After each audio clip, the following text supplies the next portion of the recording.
Ya. Lukas pasal 2 ayat 14. Ya. Sekali lagi, Lukas pasal 2 ayat 14. Yang sudah ketemu katakan amin. Karena ini hanya satu ayat, kita akan baca secara bersama-sama dalam hitungan yang ketiga. 1, 2, 3. Kemuliaan bagi Allah di tempat yang maha tinggi, dan damai sejahtera di bumi di antara manusia yang berkenan kepadanya. Kemuliaan bagi Allah di tempat yang maha tinggi, dan damai sejahtera di bumi di antara manusia yang berkenan kepadanya. Ini adalah tema Natal kita, ya. Kita sama-sama belajar, meskipun tema GBI kita yaitu Alfa dan Omega, dan ini tema PGI Natal. Kita sama-sama belajar dalam tema ini, yaitu kemuliaan bagi Allah dan damai sejahtera di bumi. Bapak Ibu, khotbah ini saya sudah pernah sampaikan di waktu hari Rabu di SMA 5 Luhut Utara, dan saya akan mencoba pada hari ini juga akan membagikan kepada Bapak Ibu firman Tuhan ini. Dan puji Tuhan, nanti khotbah ini lagi saya nanti akan sampaikan lagi di SMA 8 Utara, ya, hari Kamis. Tadi lagi ada yang telepon saya yang undang saya khotbah di SMK juga, ya, di SMK juga, tapi di hari yang sama, hari Kamis. Tapi saya tolak karena lebih duluan yang SMA 8 daripada SMA 5. Di Pak John sudah sampai tol di hari Kamis juga tempatnya. Jadi teman-teman Bapak Ibu semua, saya minta dukungan doa supaya nanti hari Kamis di SMA 8 Luhut Utara bisa disampaikan dengan baik dan boleh mereka diberkati. Dan Bapak Ibu, waktu itu saya khotbah di SMA 5 Luhut Utara, mereka sangat diberkati sekali. Dan ada salah satu hamba Tuhan yang datang dari Gereja Toraja Jemaat Sion Baka, ya, Sion Baka. Tapi saya percaya bahwa meskipun berbeda denominasi, pada saat itu saudara bukan hanya Gereja Toraja yang hadir, tapi GPDI, Katolik juga, ada GBI juga, dan ada GBT yang hadir pada saat itu. Dan mari kita akan belajar firman Tuhan pada hari ini. Kemuliaan bagi Allah dan damai sejahtera di bumi. Saudara, kita berada dalam bulan-bulan dalam merayakan Natal hari ini. Kalau saya mau tanyakan, apa yang saudara inginkan, yang saudara rindukan di hari Natal sebenarnya? Kalau orang tua, apa yang kita rindukan di hari Natal sebenarnya? Damai sejahtera. Oke, damai sejahtera, wah, bagus sekali ya. Kalau anak muda, di hari Natal ini apa yang kalian rindukan sebenarnya? Kemarin di SMA ini yang mereka rindukan adalah mendapatkan pasangan yang seiman. Pasangan seiman, dan banyak hal lah, nama juga anak muda pasti bicara tentang pacar-pacaran. Nah Bapak Ibu, tentunya di hari Natal ini ada banyak orang, setiap Natal ada hal yang dia inginkan, terutama kita yang hadir pada pagi hari ini. Karena kenapa? Karena ini adalah momen sejarah yang indah dalam hidupnya. Demikian juga saya. Kalau ditanya apa harapan, apa kerinduan di hari Natal sebenarnya, tentunya rindu dengan keluarga. Sudah 7 tahun kita pergi-pergi. Saya percaya waktu Tuhan adalah waktu yang terbaik. Amin. Namun kalau kita lihat pada dasarnya, manusia lebih menginginkan kehidupan yang fana, walaupun mereka mengetahui bahwa itu hanya sementara dan tidak kekal. Ya, contohnya apa? Mencari yang tidak kekal itu, yang mencari hanya sementara itu adalah kekayaan. Tidak ada salahnya kalau kita menjadi kaya. Tidak ada salahnya kalau kita ingin mau menjadi mewah. Tidak ada salahnya kalau kita mencari jabatan, tidak masalah. Tapi bukan itu prioritas utamanya. Tapi prioritas utamanya adalah Kristus. Dikatakan di Matius 6 ayat 33, carilah dahulu kerajaan Allah dan kebenaran, maka semuanya akan ditambahkan kepadamu. Jadi yang kita prioritaskan dalam hidup kita ini adalah, yang kita cari adalah Tuhan Yesus Kristus. Ya, coba baca di ayat 11-nya. Ya. Kemuliaan bagi Allah. Ayat 11-nya. Lukas pasal 2 ayat 11. Ya, dikatakan hari ini telah lahir bagimu sang juru selamat di kota Daud. Jadi yang kita cari itu adalah yang lahir. Yang kita peringati saat ini di hari Natal itu adalah Tuhan Yesus Kristus. Kenapa kita cari? Karena dialah satu-satunya yang menyelamatkan manusia dari dosa. Sehingga apa? Sehingga melalui kedatangannya kita tidak binasa. Kita tidak diperbudak oleh dosa lagi. Kita tidak diperbudak oleh hawa nafsu lagi. Makanya dia datang. Karena kenapa? Manusia tidak bisa menyelamatkan dirinya sendiri. Amin. Kita butuh Tuhan Yesus yang lahir itu. Makanya yang kita rayakan adalah bagaimana sikap hidup kita, bagaimana kita meresponi kelahiran Tuhan Yesus Kristus ini. Apakah kita masih hidup dalam dosa? Apakah kita masih menjauh daripada Tuhan? Apakah kita masih mengabaikan perintah Tuhan? Ingat, Tuhan Yesus menyelamatkan Anda dan saudara, Anda dan saudara saya. Amin. Amin. Ya, di mana dia lahir? Di kota Daud. Saudaraku,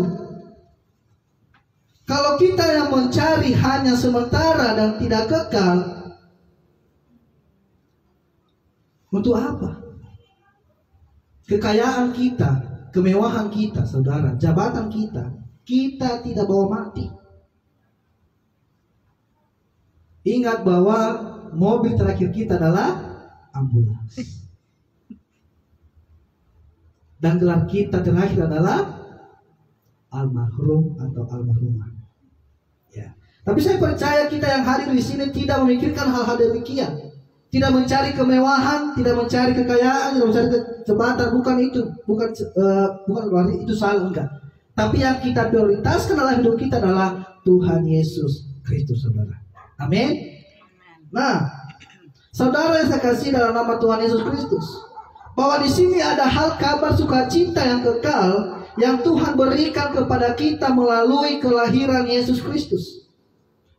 Kabar sukacita yang luar biasa ini, saudara, kita tidak bisa dapatkan di dunia ini. Kita mau cari kemana, mau seperti apa dan malah kita mencarinya, kita tidak dapat. Tapi kabar sukacita ini hanya kita dapatkan melalui kelahiran Yesus Kristus. Apa artinya? Yaitu kabar sukacita, hari ini telah lahir bagimu juru selamat, yaitu Kristus Tuhan di kota Daud. Ketika saya merenungkan hal ini, saudara, saya mencoba bahwa kenapa para malaikat pada saat itu tidak datang kepada para imam. Yang dimana para imam ini, saudara, mereka itu sangat menguasai Alkitab. Mengapa para malaikat tidak datang kepada ahli-ahli Taurat, kepada orang-orang Farisi? Bahwa mereka ini sangat mengetahui kebenaran firman Tuhan, menguasai Alkitab. Tetapi para malaikat datang terutama kepada siapa? Para gembala. Status gembala pada saat saudara adalah tidak berguna. Ya, tidak dipandang oleh masyarakat pada saat itu. Tetapi kabar baik sukacita ini disampaikan terutama kepada para gembala-gembala. Bukan kepada orang-orang pintar, tetapi kepada orang-orang yang tidak terpandang pada saat itu, yang hina pada saat itu, yang tidak disukai oleh masyarakat pada saat itu. Tetapi kabar sukacita ini, saudara, disampaikan kepada para gembala-gembala pada saat itu. Bukan kepada orang pintar, bukan kepada orang yang ahli Taurat, bukan kepada orang yang menguasai Alkitab, bukan. Tetapi kepada orang-orang yang tidak dipandang oleh orang pada saat itu, saudara. Nah, ketika saya merenungkan lagi firman Tuhan ini, ternyata mengapa malaikat datang kepada para gembala-gembala? Ternyata Tuhan Yesus datang kepada orang-orang yang berdosa. Siapa itu? Saudara dan saya. Orang Farisi ini, para imam-imam, para ahli Taurat pada saat itu adalah merasa diri paling benar, merasa diri paling suci, ibadah mereka lah yang paling benar.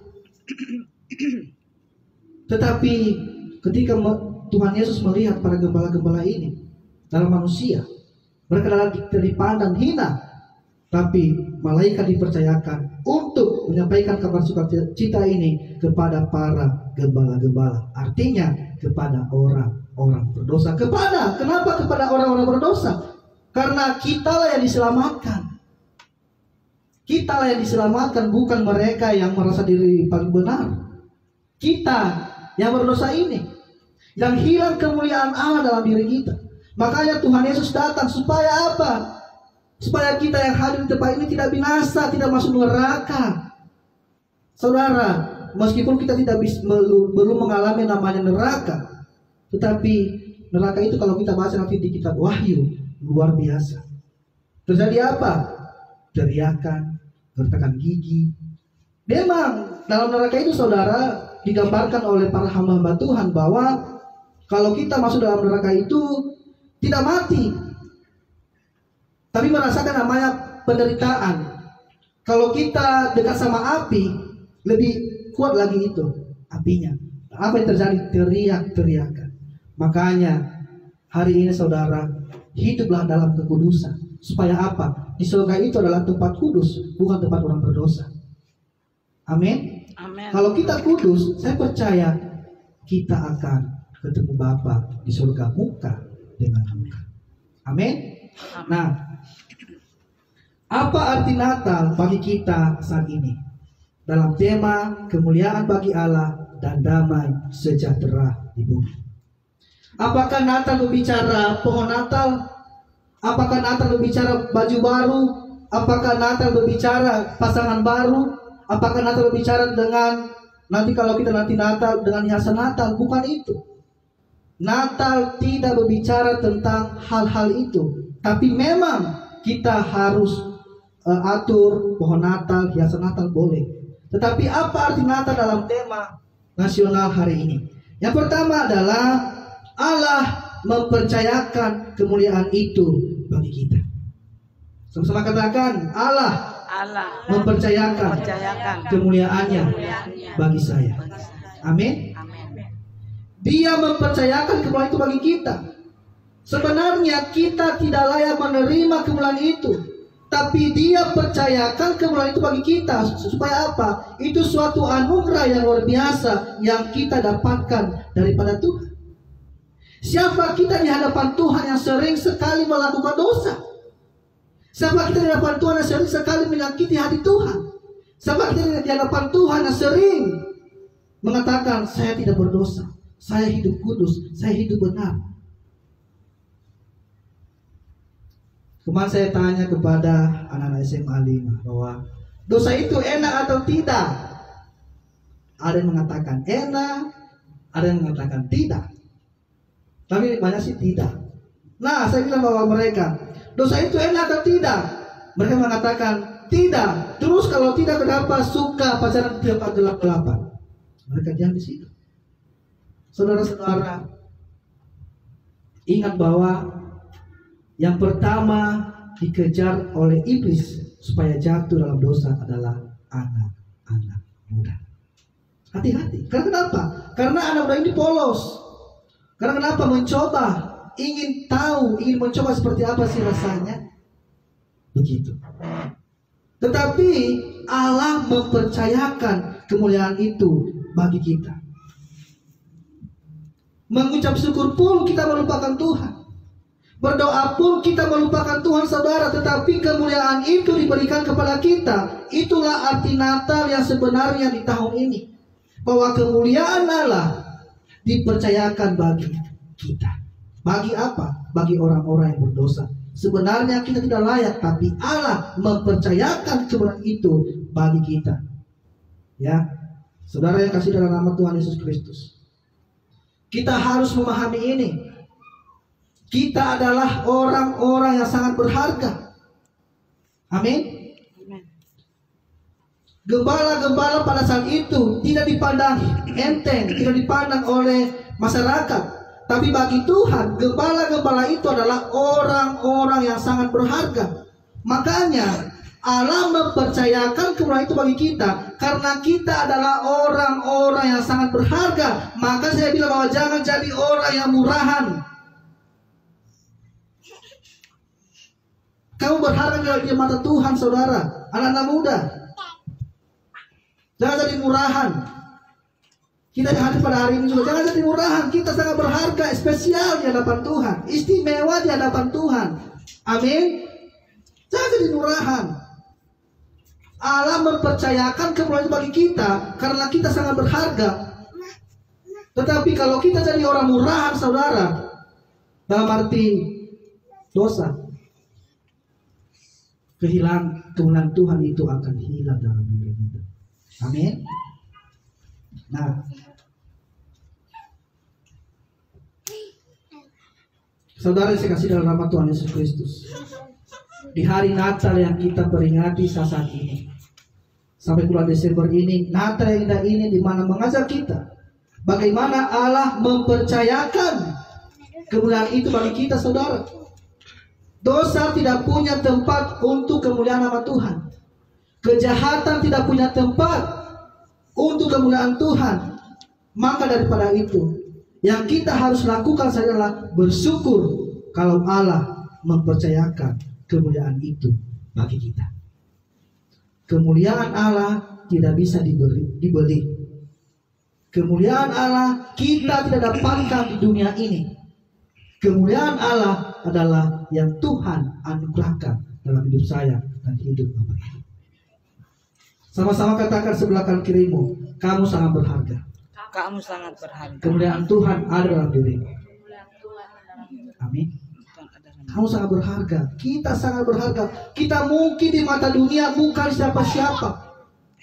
Kalau kita berada di tengah-tengah orang yang memiliki jabatan yang tinggi, di tengah-tengah orang kaya, kita bukan siapa-siapa. Tapi ingat, mereka lupa bahwa akan kehilangan kemewahannya. Mungkin di tengah-tengah masyarakat ini mungkin tidak dipandang, mungkin hina atau sering diceritakan.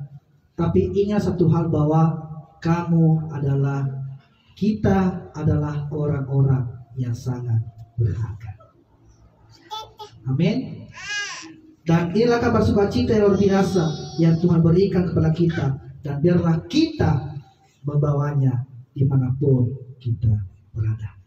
Yang pertama tadi, saudara, adalah kemuliaan Allah mempercayakan kemuliaannya bagi kita. Yang kedua adalah standar tertinggi tujuan hidup kita adalah untuk memuliakan Allah. Sama-sama katakan, hidup saya memuliakan Allah. Amin. Tujuan standar tertinggi hidup kita adalah untuk memuliakan Allah. Saya tahu Bapak Ibu punya masa depan untuk anak-anaknya. Saya tahu anak-anak muda punya cita-cita, punya harapan untuk kedepannya. Saya mengerti, saya tahu. Tetapi jabatan kita, apapun yang kita hasilkan, biarlah itu semuanya untuk kemuliaan nama Tuhan. Mungkin ada keluarga Bapak ini yang mengatakan bahwa anak saya nanti akan jadi pendeta, akan jadi DPR, akan jadi dokter, polisi, dan lain-lain. Tidak masalah dengan hal itu. Tapi biarlah semua pekerjaan itu kita pakai untuk apa? Untuk memuliakan Allah. Amin. Jabatan boleh berbeda, cita-cita boleh berbeda, tetapi satu tujuannya adalah untuk apa? Memuliakan Allah. Saya tanya kemarin bahwa sama mereka anak-anak muda di SMA 5 lagi, saya tanya, cita-cita kalian apa? Ini yang saya lucu sekali. Dan menjaga ini, ada yang jawab bahwa cita-cita saya Kamoli adalah menjadi istri pendeta. Mereka kira di depan mereka itu belum punya pacar.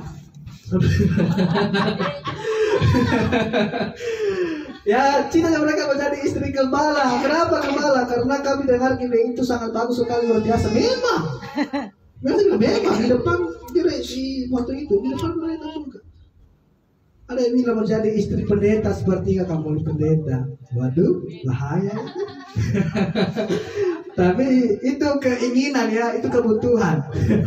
Nah saudara, kemuliaan Allah adalah satu tujuan utama dari segala-galanya.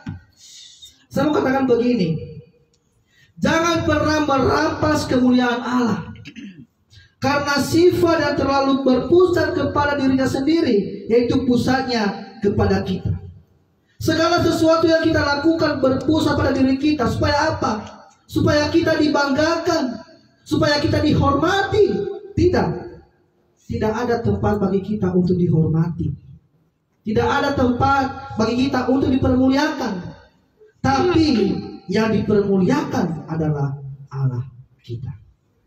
Contohnya, sebentar kita akan merayakan hari Natal 21 Desember. Banyak ini yang sering mengatakan nanti, luar biasa ya Natal kalian. Jangan sampai zaman di sini ada iya, karena saya. Kalau bukan saya, haleluya, tidak lancar ini Natal ini. Kalau jangan sampai saudara, itu merampas kemuliaan Allah. Bagus tadi, wow luar biasa lah, kita mengerti lah. Ya karena saya. Kalau bukan saya tidak akan terjadi tuh Natal itu. Saudara, saya mau katakan bahwa kalau ada yang mengatakan nanti hal-hal demikian bagi Facebook lagi, bahwa semuanya karena Tuhan. Yang kedua adalah dan semuanya karena kerjasama. Jangan bilang nanti karena saya, terus yang satunya tidak bekerja begitu. Tidak boleh begitu. Itu merampas kemuliaan Allah. Itu supaya apa? Supaya dibanggakan, supaya dihormati. Jangan sampai jemaat di sini ada begitu ya. Amin. Amin. Jangan sampai. Ya, gereja kita ini ya dulunya 7 orang saya dengar, sekarang jangan bilang karena saya bawa jiwa-jiwa tidak boleh begitu. Saya mau katakan bahwa jiwa-jiwa yang kau bawa, Allah mempercayakan engkau untuk membawa jiwa-jiwa tempat ini, bukan karena kamu, bukan kekuatan kehebatan kamu, enggak, bukan. Tetapi Tuhan mencari jiwa-jiwa lewat siapa? Mungkin lewat Ibu Sri, mungkin lewat Kim. Jangan bilang karena saya, bukan karena Tuhan. Kita merampas kemuliaan nama Tuhan. Ya, jangan sampai terjadi seperti begitu. Jangan sampai terjadi seperti begitu. Yang kita muliakan adalah saudara, yang kita tinggikan adalah Allah. Kalau yang ditinggikan adalah kita, saya bilang karena saya, sifatnya akan datangnya namanya kesombongan. Ya. Kalau kita yang ditinggikan adalah kita, sifatnya akan datangnya kesombongan. Kesombongan itulah yang menghancurkan kita, Bapak Ibu. Saudara, iblis jatuh karena apa? Kesombongan. Saya mau katakan begini, dalam kesombonganmu, kalau bukan manusia yang menjatuhkan engkau, maka Tuhanlah yang akan menjatuhkan engkau. Jangan sombong. Kita ini bukan apa-apa, bukan siapa-siapa tanpa Tuhan dalam diri kita. Sebagai anak-anak Tuhan, sebagai anak-anak Allah, jangan pernah sombong, karena kesombongan menghancurkan engkau. Lucifer jatuh dari surga, turun ke dunia karena kenapa? Kesombongan apa? Ingin apa? Ingin seperti Tuhan. Mau seperti Allah, ingin seperti Allah, makanya dia sombong. Makanya dia jatuh. Lucifer, saudara, sebelum dia jatuh, apa pekerjaannya? Apa pelayanannya? Apa? Ada yang tahu? Lucifer sebelum dia jatuh, apa pekerjaannya? Pelayanan apa? Melayani Tuhan. Iya. Lalu itu sebagai apa di surga? Iya, maksudnya pelayanan apa? Sebagai apa? Pelayanan apa? Ada yang tahu? Hati-hati dengan ini. Ada yang tahu sekolah minggu ya? Belum saya kasih tahu sama sekolah. Apa? Sebagai Pelayan. Pendeta. WL. Pemimpin pujian. 100. Bukan berarti ya Lucifer ya, bukan. Itu memang itu bercanda lah, bagian di Wahyu. Hati-hati kalau sombong. Ya, saya katakan sekali lagi bahwa pekerjaan Lucifer sebelum dia jatuh ke dunia adalah dia seorang penyembah. Makanya dalam kesaksian Mongol dibilang begini, penyembah itulah yang dicari oleh Lucifer. Mongol namanya di kesaksian YouTube-nya. Bukan berarti nanti ambil ini ya sama Lucifer ya. Bukan. Ia penyembahan saudara. Penyembah. Dia penyembah. Pada saat itu saudara, apa pelayanan Lucifer adalah sebagai penyembah Tuhan, pemuji Tuhan. Dan apa yang terjadi? Dia jatuh. Jangan sabar nanti ya. Oh tidak. Haleluya. Kita doakan sama Dalam nama Yesus. Makanya jangan sombong. Jangan sombong. Suara kita ada, suara kita bagus semua karena anugerah Tuhan. Tuhan. Amin. Amin. Udah lama dia menyembah Tuhan Lucifer. Kenapa dia tidak diampuni? Saudara, bedanya malaikat dengan manusia adalah begini. Kalau malaikat itu berbuat kesalahan atau dosa, satu kali langsung dibuang. Ya. Tetapi kalau manusia berbuat dosa, berbuat kesalahan, tidak langsung dibuang, tapi diampuni. Manusia sama malaikat itu, saudara, sekali lagi saya katakan ya, malaikat itu tidak bisa ditebus. Dia melakukan dosa kesalahan satu aja langsung dibuang di neraka. Tetapi kita, berapa ribu kita melakukan dosa, berapa ribu kita melakukan kesalahan, namun Tuhan tidak membuang kita. Kenapa? Karena tadi saya bilang bahwa karena kita sangat berharga. Ya, kita melakukan dosa, kita berdoa kepada Tuhan supaya Tuhan ampuni kita. Tuhan ampuni, Tuhan Maha Pengampun. Tapi karena kalau kita maaf, berulang kembali kepada dosa yang sama. Dosa saudara bukan hanya berbicara tentang perzinahan. Dosa bukan hanya berbicara seks bebas. Dosa bukan hanya berbicara tentang pembunuhan. Dosa yang paling kejam adalah mulut kita, lidah kita. Itu yang dosa yang paling kejam. Karena kenapa? Tidak ada yang bisa menghalangi mulut kita ini. Tidak ada. Mau bicara bahasa kotor atau bahasa baik, tidak ada yang melarang kita. Ini yang dosa yang sangat kejam. Firman Tuhan mengatakan lidah menentukan hidup atau mati. Karena kenapa? Lidah tidak bertulang. Nah, makanya tidak ada yang menahan dia. Coba kalau ada tulang, pasti tertahan sedikit. Pasti ada rem. Ini kalau kita gas terus. Gas.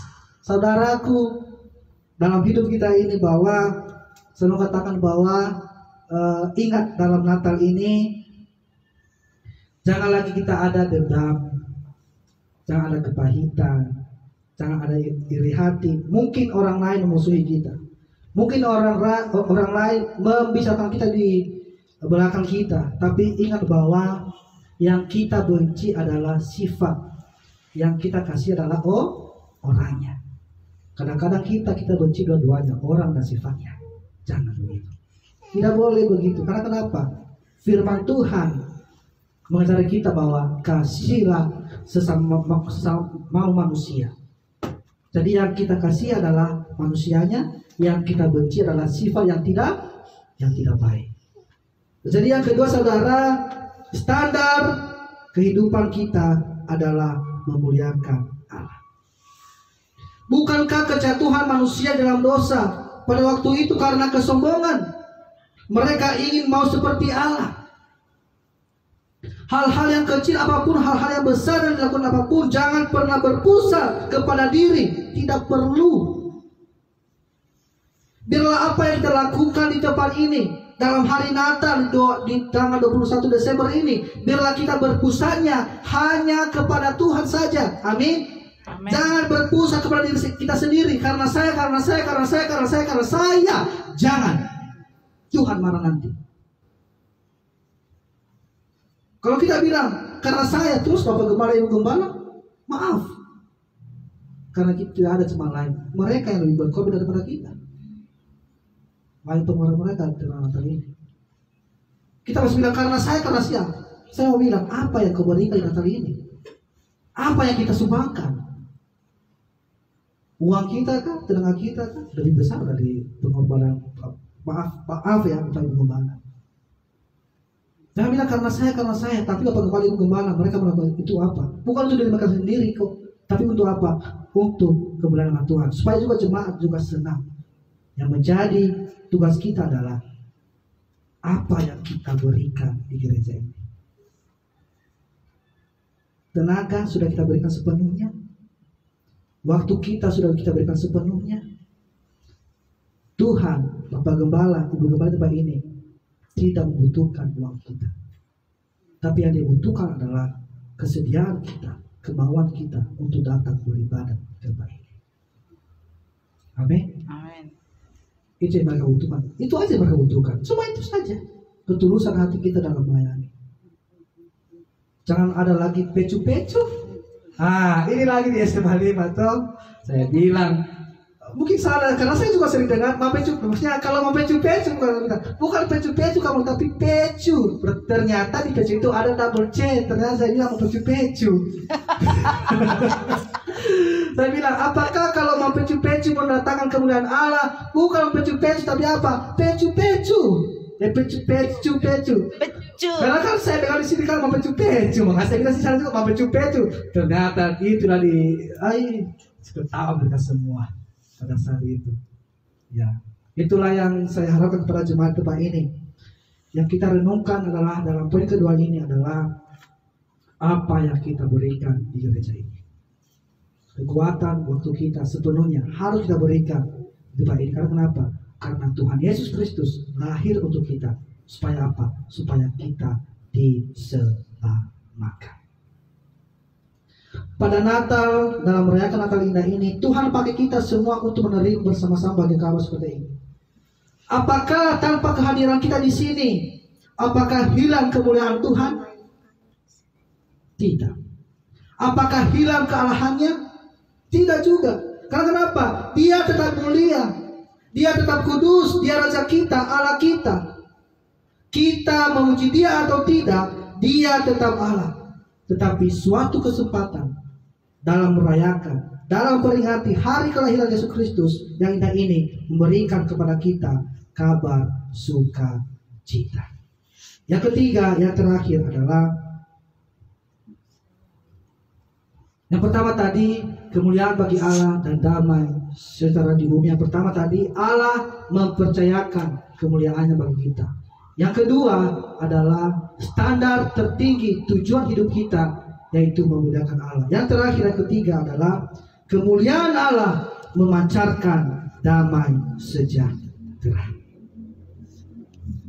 Sekali lagi, kemuliaan Allah memancarkan damai sejahtera. Ada lagu mengatakan kulihat di wajahmu kemuliaan Allah, ku kasihi kau dengan kasih Tuhan. Di wajah kita aja orang melihat kemuliaan Allah. Makanya saudara, jangan muka kita itu suram sekali. Jangan. Tetapi muka kita apa? Wajah kita itu harus tetap bersukacita, harus tetap senyum. Amin. Amin. Saya bilang begini bahwa kepada anak muda di Indonesia saya bilang begini bahwa tetaplah tersenyum.